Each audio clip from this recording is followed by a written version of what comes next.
It was dark, maybe you couldn't see me. Raining ahead, her name is Tiffany. I know that girl, she lives on my street and she wants you. They all want you. Though I trusted and dearly loved my mom, I had no idea what this escape would mean. It would mean a whole new life. Not a bad one, just one that had some missing pieces. Missing pieces I later found would cause me more pain than ever imagined. As my mother's wheels spun up the steep, narrow, paved road away from the white shingles of our humble home, my stare lay fixed on the large window, one I would never gaze from again. As the years passed, I continued to live in a fairy tale, a world where we were a family once again, but happy this time.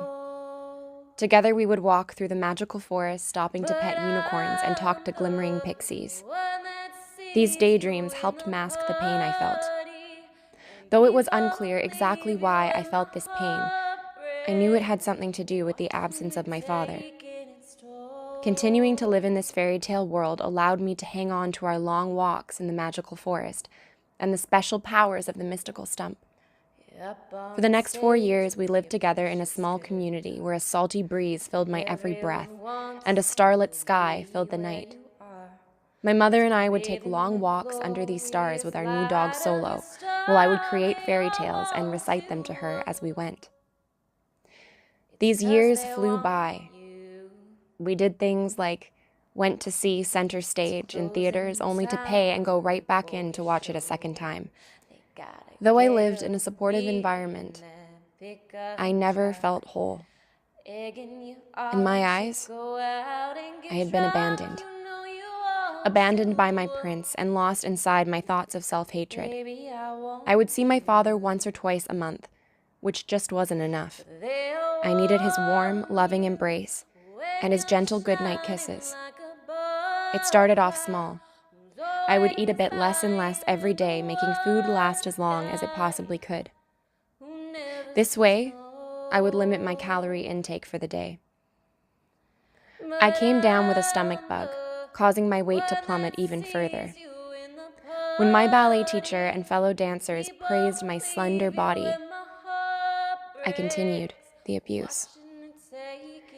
I was finally getting the attention I craved, or at least I thought I craved. Receiving recognition from my mother, friends, and coaches became success and love to me, and so my weight went down and down and down. But was this really what I was looking for? I spent a lot of time on my own while my mother spent her days working so she could put food on the table and pay for my endless hours of dance training. I often dreamt of the magical forest I grew up beside and longed for a world away from reality, a world free from the pain. I became thinner and thinner, eventually withering away until I was nothing more than a pile of bones, too weak to even pull off a pirouette. I could no longer see the girl with the big brown eyes and ebony hair who loved to laugh and sing and dance. Eventually, I was transferred to a hospital, where I was monitored closely and lost daily privileges like walking to and from the meal room.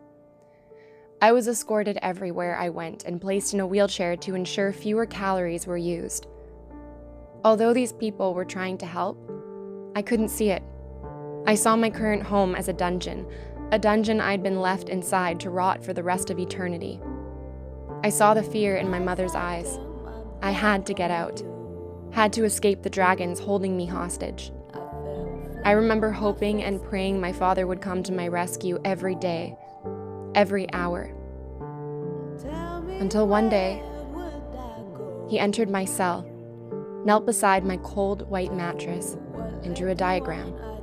This diagram was a symbol of his love for me, the love I'd been craving since my family became a family no more. The diagram showed an illustrated version of myself, merely skin and bone. My father drew my fragile frame and explained how my body differed from a healthy one. If I didn't revive myself and flourish back to health, he warned me what could happen. He told me that if he lost me, his little princess, he would also lose himself.